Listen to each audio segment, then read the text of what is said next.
вопрос на повестке 36-го заседания Народного собрания – отчет об итогах деятельности Министерства образования и науки Ингушетии. И Асет Бокова рассказывает депутатам о результатах работы последних 2 лет. В рамках национальных проектов в 2022 году в республике построено и введено в эксплуатацию 16 общеобразовательных учреждений общей проектной мощностью 10 818 ученических мест. Построено в регионе за отчетный период 9 дошкольных образовательных учреждений на 1950 посадочных мест.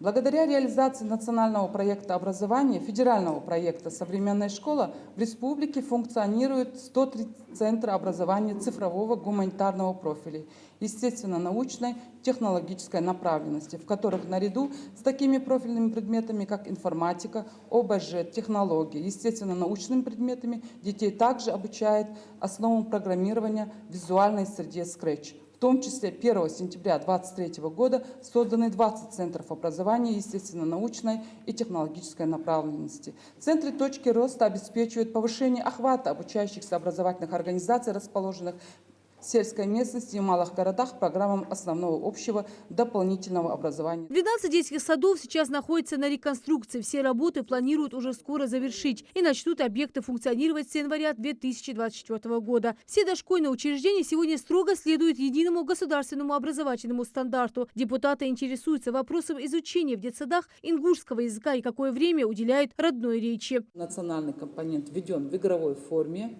Отдельного предмета ингушского языка как такового в дошкольных учреждениях нет и не может быть, потому что там нет вовсе никаких предметов.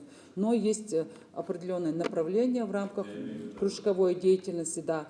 Есть такой посыл без приказа, доведенный до директоров образовательных учреждений, чтобы максимально возможный контакт воспитателя с воспитанником был на ингушском языке. Парламентарии интересуются вопросом обеспечения детей необходимыми книгами. Сегодня, благодаря огромной помощи фонда «Софмар» в школы поступили новые комплекты учебников. На федеральном уровне заменены учебники 1-х классов, 5-х классов, 5 учебников 7-х классов и изъяты из обращения учебники 10-11 классов. Вот это тот комплект, который нам удалось с поддержкой, как я уже сказала, в первую очередь главы республики, а уже потом по взаимодействию, да, с Михаилом Саварбековичем такая возможность нам предоставилась. Однако обеспечение 100% на сегодняшний день у нас является из библиотечного фонда. Перед Россией стоит задача войти в список стран с высоким качеством образования. Региону важно развивать все направления, особенно дополнительное образование и технические способности детей. Важным толчком в этом направлении станет открытие дополнительных центров по изучению IT-направлений.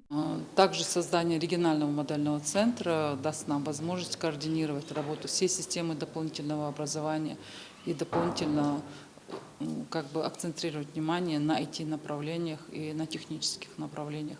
Также мы подводили сегодня итоги государственной итоговой аттестации, что является таким самым важным, скажем так, итогом деятельности системы образования.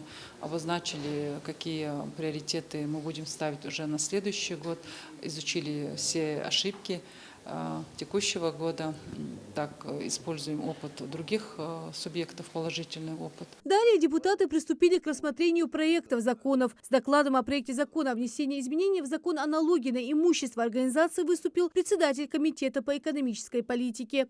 На это 5 лет освободить этого оператора от налога на это имущество. То есть комитет поддержал это решение. У нас эта таблица есть.